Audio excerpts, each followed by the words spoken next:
Where are we? This is Mark McNeese in New York City, and you're listening to Age to Perfection, brought to you by LGBTSR, where age is embraced and life is celebrated.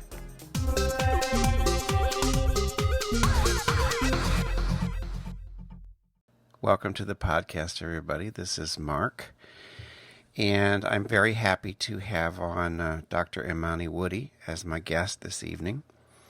We met, although I don't know if you... hello, by the way, Dr. Woody. Hi. Now, I don't know if you remember, I came up to you we were at the White House LGBT Elder Housing Summit, which is where I saw you. I heard you on the panel. It was fabulous. And then I came up to you at lunch. I don't know if you remember that, because for some reason I thought you were out of Chicago, and you're not. You're in DC. Oh, okay. All right. That was a wonderful panel, wasn't it? And great summit. It was. I was really delighted to be there. I've been doing LGBT Senior, the website, it'll be 4 years in April, and this was definitely one of the high points for me.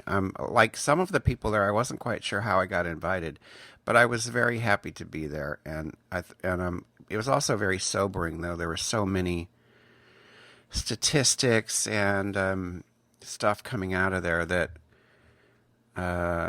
was a lot to think about, just in terms of the situations that elders find themselves in, and LGBT elders specifically. Yeah. But before I get started, I just wanted to talk a little bit about your bio, which is very extensive. You're the founding director and CEO of Mary's House for older adults, developing LGBT-friendly residential housing in Washington, D.C. You've got your PhD in Human Services, specializing in nonprofit management. Now, this is so long, I'm going to skip over it. Yeah. But it also says that you're a mayoral appointee to the DC GLBT Advisory Council, and this really jumped out at me, program officer for the Older Adults Advisory Council for the Metropolitan Community Churches. That is my church. Is that right? Yes, I've been going to MCC New York for over 20 years now, and the pastor there, Reverend Pat Baumgardner, has been a role model of mine for many years, and her name is on my marriage license. So. How cool is that? And I've been going to MCC DC for around 20 years. And my wife and I did our Holy Union there, and were married there when marriage became legal in DC.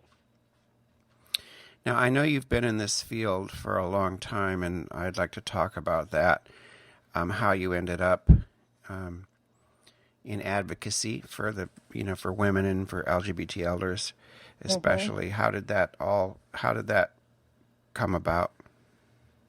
I don't know how it came about. I've always been a helper of the disenfranchised ever since a kid. I was a kid, if there was somebody who needed advocacy as a kid, people would come to me. My childhood friends would come to me, and we would sort things out, and I was always reaching for the underdog. So it's just it's what I do. I think from just childhood on.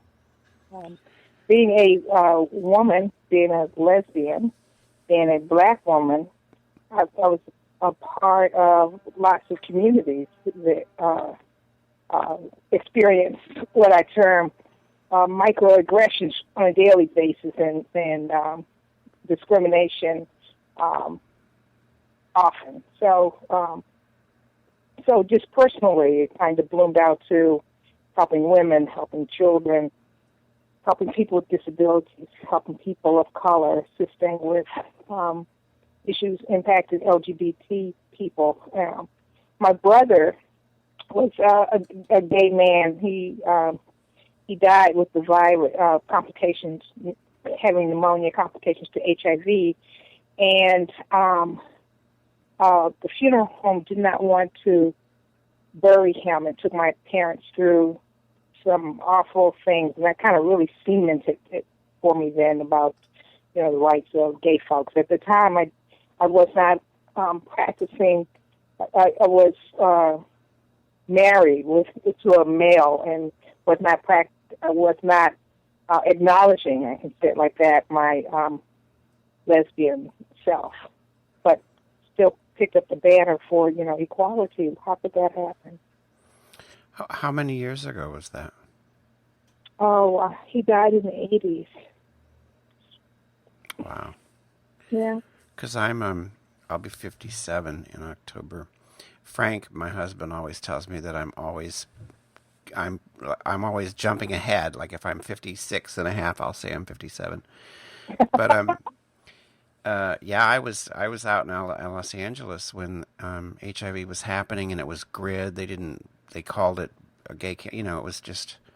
It's part of our lives. Those of us of this generation. Exactly. And I had friends who were gay. I had lots of gay male friends, and they were just dying like flies with this disease that made you pimply, and then made your white. You turned white around your mouth, and then you could become small or skinny, and oh my goodness, didn't die. And no one knew what it was. So I'm of that age, Yes, speaking of the thrush, it was that's when I knew, because my partner passed away. He died in '91. Oh, I'm so sorry. Well, he came out of the bathroom one day. Because he had been, pardon the tangent, but he had been, he was a false negative, and so they were thinking, is it Crohn's disease? For 2 years, they couldn't figure out what was wrong with him. And then he came out of the bathroom one day and he had thrush. And I said, I know what's going on. Now we know, right. Now we know. Now, I want to talk about Mary's house, because I believe you said on the panel that it was that you grew up in that house. I did. It's my childhood home. We moved there, I think I was like 8 years old. I'm the oldest of 5 kids. My father was an entrepreneur, and we saved our pennies and bought the house. I grew up in that house. The street now, if you visit it, and Mark, you should come down and we'll do a site visit. It's apartment buildings on each side of it now, and on the left side there's a church. But when I grew up, there were only houses on that street, and we were the only black family. And white flight happened and people left and apartments came. So my dad stayed there until 2010. He had a stroke and couldn't go back into the house. But prior to that, he had decided that I should care for his business. And when he died, I had the house, and I was trying to figure out, what should I do with the house? Should I rent it out? Because, in Washington, D.C., you couldn't make a pretty penny for renting the house out, or what else could I do? And I'm in the housing business with LGBT folks. I know about the issues impacting LGBT folks, where folks in nursing homes treat you badly, and not even treat you badly, but don't even see you. My dad had 2 pennies to rub together, Mark. He had property, he had automobiles, he had a decent bank account, he had a stroke, went into a residence to get better, but he was just room 222. No one knew that he had these things, or he was this person. He became room 322 that needed to be bathed and showered and fed. But if he hadn't had my stepmother and myself and my wife and some other family members, what would he have done? And then I thought, what would have happened, Mark, had he been a gay man or a transgender person? Without, we traditionally don't have kids. So who would have been there to advocate for him or care for him, or you can't be there 24/7. So how do we know he would not have been mistreated? I don't even know that, and he was a heterosexual guy. Mm-hmm. So I thought about all of that. I thought about people going back into the closet. My thesis, when I interviewed folks for my thesis, folks were saying, big dykes, big gay boys saying, what, Imani, I don't do that anymore. I just hang out with my my children or I just do my church work. So, they're not gay anymore. You know what I mean? Because it's hard to be gay and old. It is hard, You've probably heard Betty Davis say this, old age ain't for sissies.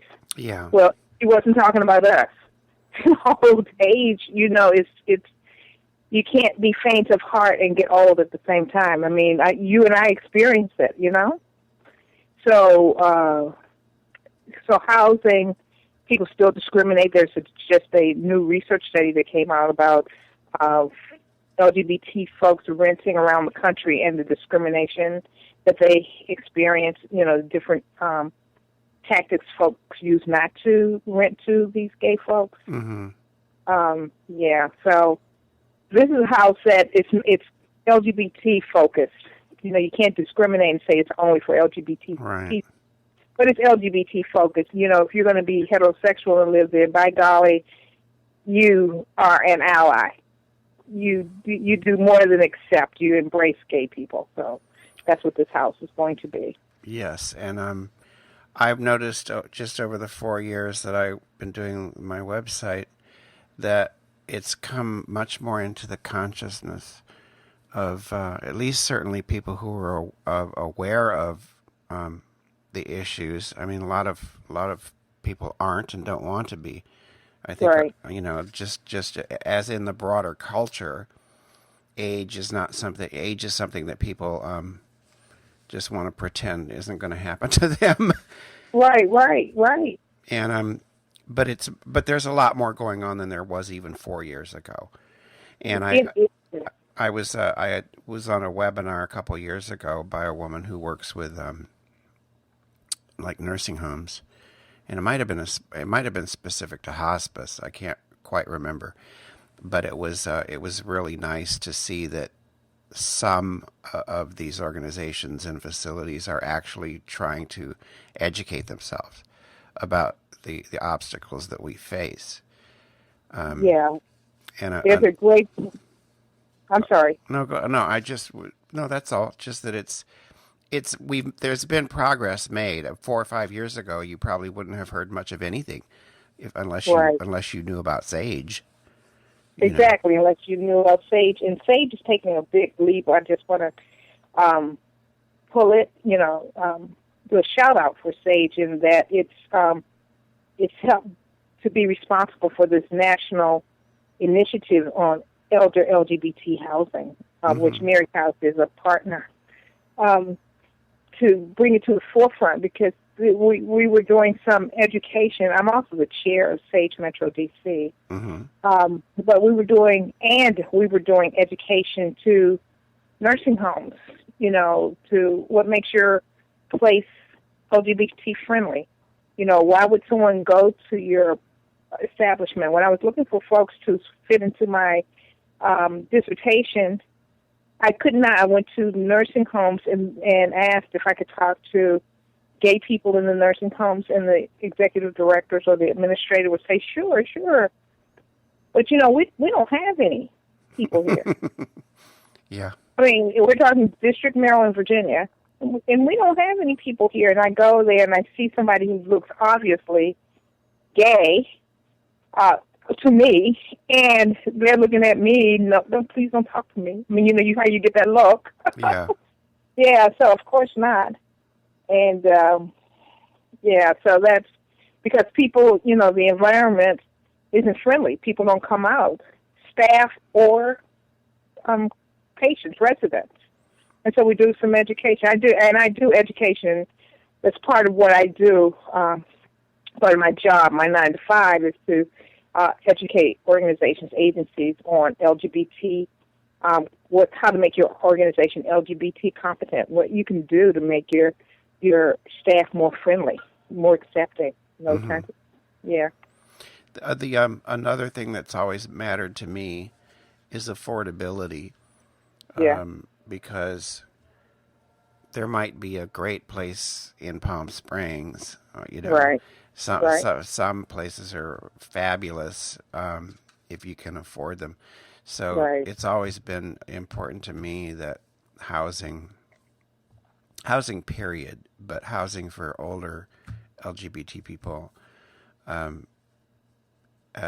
focuses on affordability, because what good is it if you can't afford to live in it? Oh, absolutely. And that's, Mary's House is one of about 7 or 8, less than a dozen affordable housing structures in the United States. We're, the initiative, the National LGBT Initiative is going to be working toward that. SAGE is going to be working toward identifying and creating affordable housing, because, if you're rich, just like you said, Mark, you can live anywhere you want. Mm-hmm. But if it's affordable, if you need affordable, and once we start working, all of us who have worked and don't have wealthy means, affordable will really come to play, how we define that. And the research is showing that most folks rely on their Social Security and perhaps a small pension.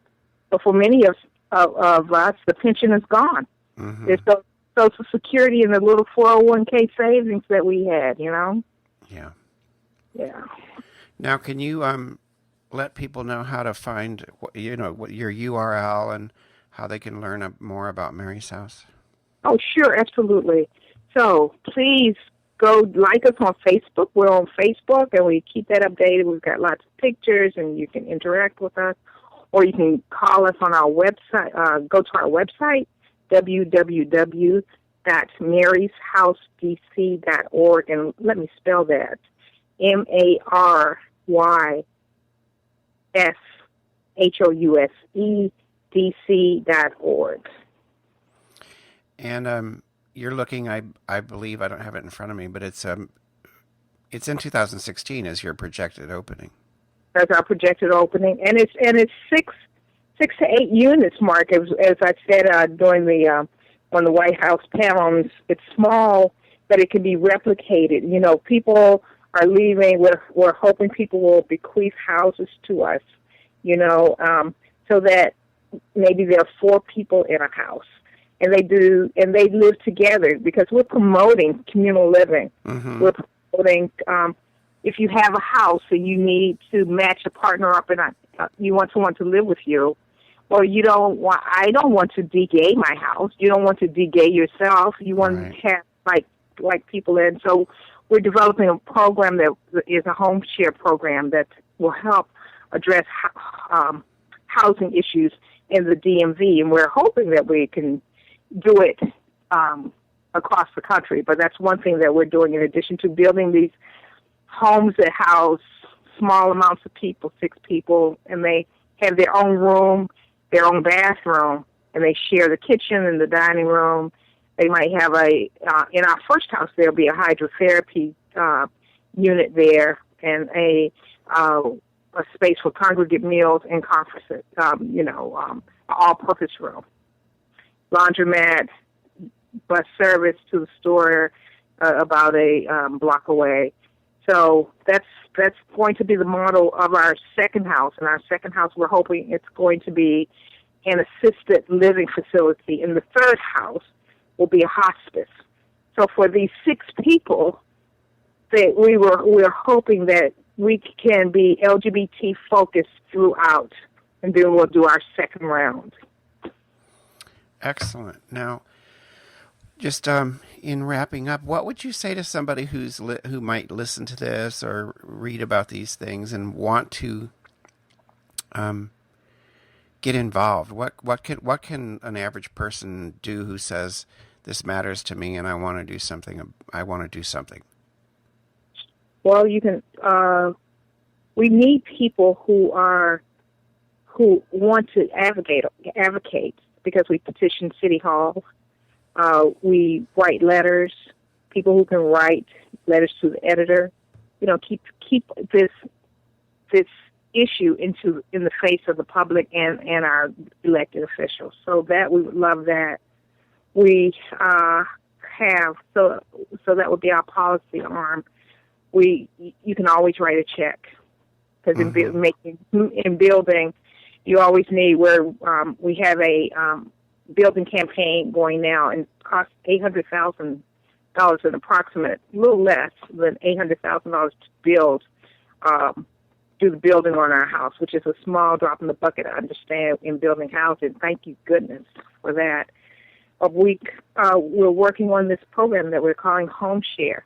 So we need people who are able to make telephone calls and that kind of thing. And we also have a program, or developing a program, where we actually reach out and try to identify elders in nursing homes, for example, and take a crew out to go visit. So that's all those things. It takes human resources. We need financial resources as well, but human resources, we will always need them. Well, it has been really nice to talk to you. I just really liked going to Washington and meeting and seeing so many passionate people, despite some of the startling statistics. It could be pretty depressing, huh?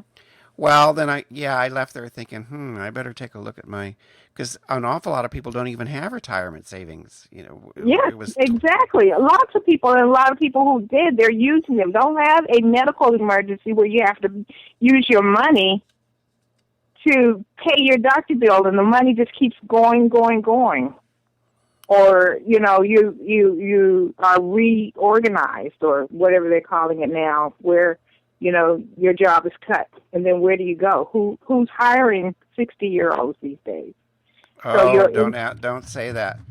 I'm saying that there's a prejudice, against hiring. Yeah. I know exactly what you're saying. Fortunately, I'm the youngest person. I work at a really small company, and I'm the youngest person there.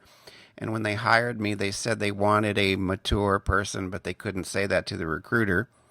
Right. Because of what I do. I don't want to take up time with it, but it's a really small company, and they said, we wanted somebody older in this job. And I'm like, whew. If I'm the baby at 56, I'm not going to age out of the job, I guess is what I'm trying to say.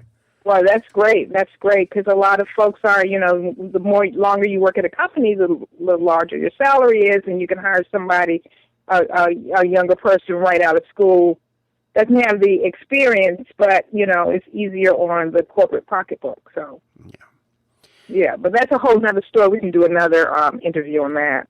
Okay. I want to invite you, though, if you're in Washington, D.C., and your listeners in Washington, D.C. on May 23rd, I think it is, we're going to have, Mary's House has this annual, grassroots party, old school party, and we have old school music done by our DJ, Antonio Covey, and if your folks are jazz listeners, Antonio's father, Mr. Covey, wrote music for Aretha Franklin and that whole Stax Motown sound. So we have the right DJ for us, and it's in the afternoon from 3 to 7. Tickets are like $35, and we just had the bestest time. It's us.